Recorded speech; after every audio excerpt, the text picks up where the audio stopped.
Joe, please finish your point, an important one, and we'll get to the next question.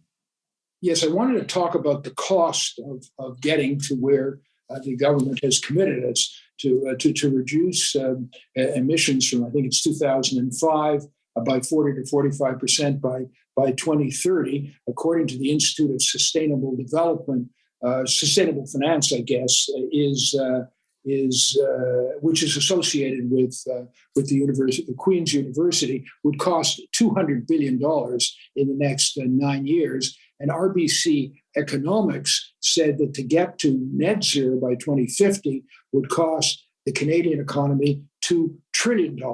So, I mean, these are massive amounts. And are we going about it the right way? I mean, we could reduce net global emissions by producing more gas and oil and selling it to Asia to reduce their consumption of coal. And coal has 2 times the amount of GHG emissions than natural gas does. So we're not, we're confronting an immense cost.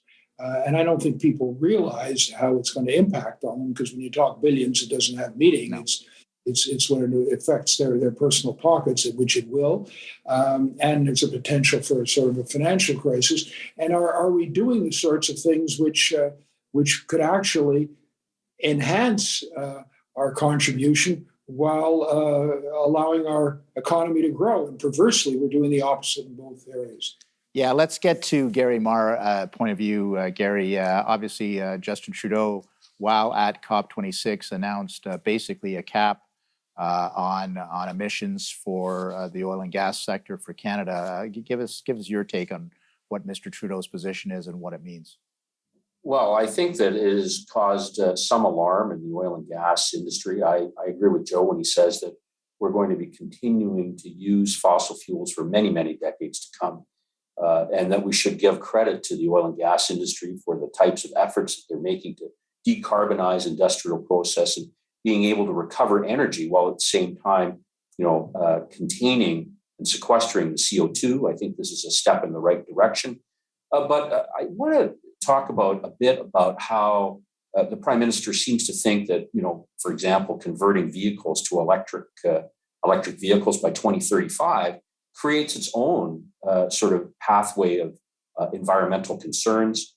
To do that, you need batteries. To make batteries, you need minerals. You need minerals like cobalt, nickel, lithium, vanadium, and so on. So the great news is we have those minerals here in Canada. The question is then, well, how long does it take to permit a mine in this country? If you ask some people from the mining sector, they might say, well, it might be 10 years before you get through your environmental reviews. And at the end of it, you might get a no. But let's assume that we started a mine permit today. We got to 2031 and we actually got a mine permitted. Would it have the minerals ready for the electrification of our automobile sector by 2035? The answer is no. So where would you get your minerals from? You'd end up getting them from China or perhaps a strip mine somewhere in the Democratic Republic of the Congo, all of which, has environmental impact. And so in my view, should we be developing resources here in Canada where we have some control over the environmental standards that are applied to developing those resources, or should we move our supply chain of such minerals to places where we have little or no control over the environmental standards in their development? Go ahead. Yeah.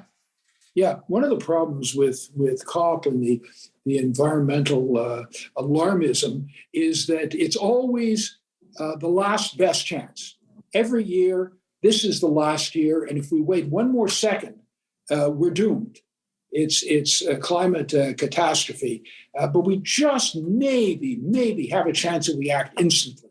Well, they keep repeating that, so it's like the guy who cried wolf. I mean, who can believe that this is the last best chance when next year they're going to say the very same thing? But the other problem, which Gary just alluded to, is if you're forcing people to move quickly, first of all, it becomes economically devastating, and secondly, you don't do the longer term planning that you need to do to maybe most effective in in achieving the results that you want to achieve. If 20 years ago said, look, we have a problem, it's 20, 30, 40 years out, but it's serious, and let's get on with it, and let's do some shorter, intermediate, and longer term planning. Right. Maybe you could get there.